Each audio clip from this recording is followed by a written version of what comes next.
Good morning, afternoon, everyone. Today we'll be exploring Kohlberg's theory of moral development, diving into how moral reasoning evolves through different stages. We'll also look at real-life case examples to see how these stages apply in everyday situations. I'm excited to take you through this fascinating topic that connects psychology with practical decision-making. Let's get started. Here we have an overview of Kohlberg's theory, which outlines three distinct levels of moral reasoning, starting with the pre-conventional level. This is where moral reasoning is closely tied to external consequences and self-interest. At this stage, individuals follow rules primarily to avoid punishment or to gain rewards. It's a very concrete way of understanding right and wrong. Next, at the conventional level, moral reasoning evolves to be more guided by social rules and the desire to uphold order within the community. People at this stage tend to seek approval from others and comply with societal norms to maintain harmony. Finally, the post-conventional level involves moral reasoning based on abstract principles and the recognition of universal ethical values. Here, individuals think beyond laws and social agreements, focusing on fundamental human rights and justice. You can see the progression illustrated with icons, stairs symbolizing the starting point, a seedling showing growth, and a forward step representing advanced development. The image of the flower, with its peaceful and natural elements, subtly reflects the idea of growth and freedom inherent in this moral development process. Here we see a clear progression in moral reasoning across different stages. The line chart illustrates how abstract reasoning levels increase steadily from stage 1 through stage 5. Each stage represents a deeper and more sophisticated understanding of moral concepts. As individuals move through these stages, their ability to think abstractly about ethical issues strengthens, reflecting more complex and nuanced moral judgments. This gradual upward trend highlights the importance of cognitive development in shaping our moral reasoning capabilities. Understanding this progression helps us appreciate how moral development is not static, but evolves as our cognitive skills mature. Here we have a look at the pre-conventional level of moral development, focusing on stages 1 and 2. Stage 1, titled Obedience and Punishment, describes behavior that is mainly driven by the desire to avoid punishment. At this stage, children follow rules primarily because of the consequences they might face, rather than understanding the intentions behind the actions. Moving into stage 2, known as self-interest, actions are motivated by the idea of personal gain. Children begin to see morality in terms of exchanges or favors, doing something with the expectation of getting something in return. When we compare these stages, we see a clear progression from simply avoiding punishment to considering individual benefit and bargaining. This shift reflects how children's moral reasoning becomes more sophisticated as they grow. The image of the family here subtly connects to the idea that these stages are foundational and typically develop during early childhood within close relationships. Overall, these early stages set the groundwork for more advanced moral thinking later on. Here we're looking at the conventional level of moral development, which includes stages 3 and 4. Stage 3 is called interpersonal conformity. At this stage, people make moral choices based on living up to social expectations and gaining approval from those around them. Essentially, decisions are influenced by relationships and the desire to be seen as a good, trustworthy person. Moving on to stage 4, authority and social order maintaining. The focus shifts to obeying laws and maintaining social order. Moral decisions are driven by respect for authority and adherence to established rules, highlighting the importance of keeping society functioning smoothly. The image of the handshake here symbolizes partnership and agreement, reflecting the idea of social cooperation that these stages emphasize. Here we see a donut chart illustrating the balance between individual rights and societal rules in moral reasoning at the post-conventional level, which corresponds to stages 5 and 6. Notice that societal rules make up 60% of the emphasis, while individual rights account for 40%. This reflects how, at this advanced stage of moral development, people weigh both the importance of maintaining social order and respecting individual freedoms. The slight tilt towards rules suggests a recognition that while individual rights are crucial, they must sometimes be balanced against the broader needs of society to ensure fairness and justice for all. This balance is key to understanding moral reasoning at this complex level. Here we're exploring how individuals progress through different stages of development. First, cognitive growth is fundamental. This is where advancement happens through the improvement of our reasoning and thinking abilities. It's like training our brain to understand and analyze more complex ideas. Next, social perspective plays a key role. By understanding other people's viewpoints, we expand the complexity of our reasoning. This step encourages empathy and helps us see beyond our own experiences. Finally, we encounter moral challenges. Facing dilemmas forces us to reassess our existing beliefs and values, which can lead to deeper moral development. Together, these stages illustrate a dynamic process where cognitive, social, and moral dimensions all contribute to personal growth.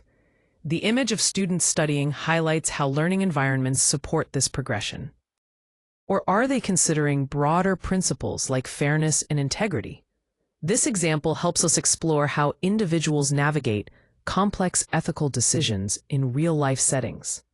Here we focus on what is known as likely stage 4, which revolves around authority and maintaining social order. The first key point is rule awareness, where individuals respect established laws and rules, using them as the foundation for their moral decisions.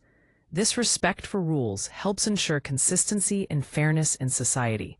Next, we have concern for consequences, highlighting the importance of following rules not just out of obligation, but to avoid punishment and keep social order intact. This shows a practical understanding that rules serve a purpose in maintaining harmony.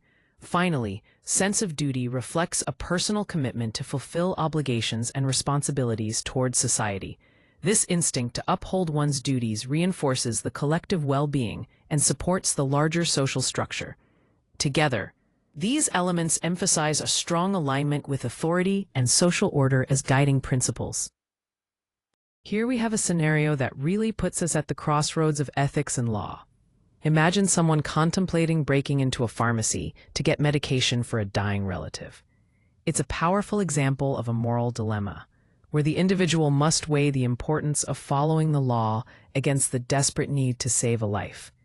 Now, to dig deeper into this, we ask ourselves some guiding questions. What motivates this action? Is it sheer desperation, love, or something else? Which ethical principles come into play here? Is it justice, compassion, or perhaps the duty to preserve life? And importantly, what are the perceived duties involved? Is the person obligated to obey the law, or does their responsibility to their relative take precedence? This case challenges us to reflect on how we prioritize values and responsibilities when they come into conflict. It's a complex situation without an easy answer, but exploring these questions helps us understand the underlying moral tensions involved. Here we're looking at what's called Stage 5, the social contract stage, which really emphasizes the idea of life over law. The example shown demonstrates how moral reasoning can take precedence over strict legal rules.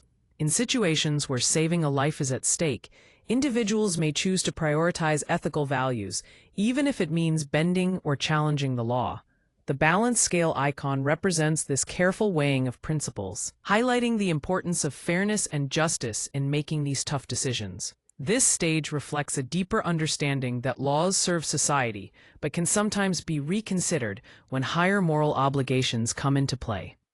Here we see a clear relationship between exposure to moral dilemmas and the progression of abstract moral reasoning over time. As individuals encounter more dilemmas, their level of moral reasoning increases steadily. The line graph highlights that with each additional dilemma experienced, there's a corresponding upward shift in reasoning stage, moving from level 1 all the way to level 10. This emphasizes how facing real ethical challenges and reflecting on them deeply helps develop more sophisticated and abstract thinking about moral issues. In essence, the more we engage thoughtfully with complex moral situations, the further we advance in our capacity to reason about ethical problems. Here we explore some practical ways to apply Kohlberg's theory across different fields. First, in education, using scenario-based discussions and role-playing exercises can really help students develop their moral reasoning. It's about creating opportunities for them to actively engage with ethical dilemmas.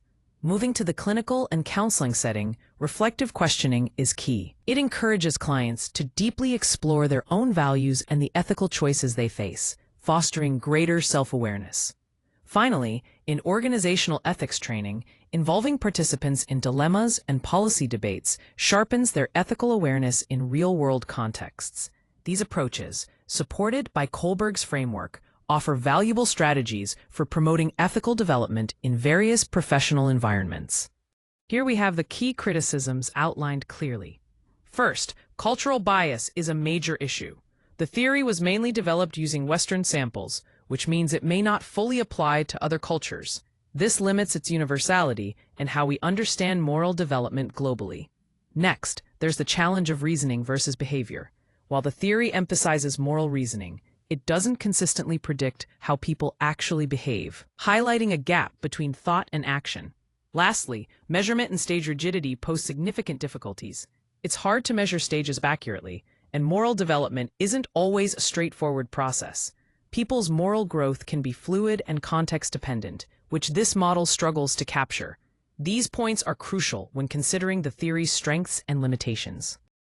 Here we see the key focus areas for intervention in moral development represented by this horizontal bar chart. Education stands out as the most intensive focus area with a full 100%, indicating it's foundational in shaping moral growth. Following that, discussion-based reflection holds substantial importance at 70%, highlighting how critical it is to engage individuals in thoughtful conversations about moral issues. Lastly, perspective-taking is also significant at 60%, emphasizing the need to encourage seeing situations from multiple viewpoints. Together, these areas form a comprehensive approach to effectively support moral development. Here we have some important questions and discussion prompts designed to deepen our understanding. First, consider these prompts. Which stage best fits a recent example from your own experience? How would you design an activity to encourage Stage 5 reasoning? And what cultural factors should we keep in mind when applying BIS theory? These questions are meant to spark thoughtful reflection and dialogue. On the facilitator side, there are some valuable tips to guide our conversations. It's crucial to invite multiple perspectives, ensuring everyone feels heard. We also want to keep debates respectful to maintain a constructive environment. Lastly, linking the discussion back to concrete actions helps make our conversations practical and impactful. Together, these prompts and tips help create an engaging and meaningful discussion. Now, let's open the floor and explore these ideas further.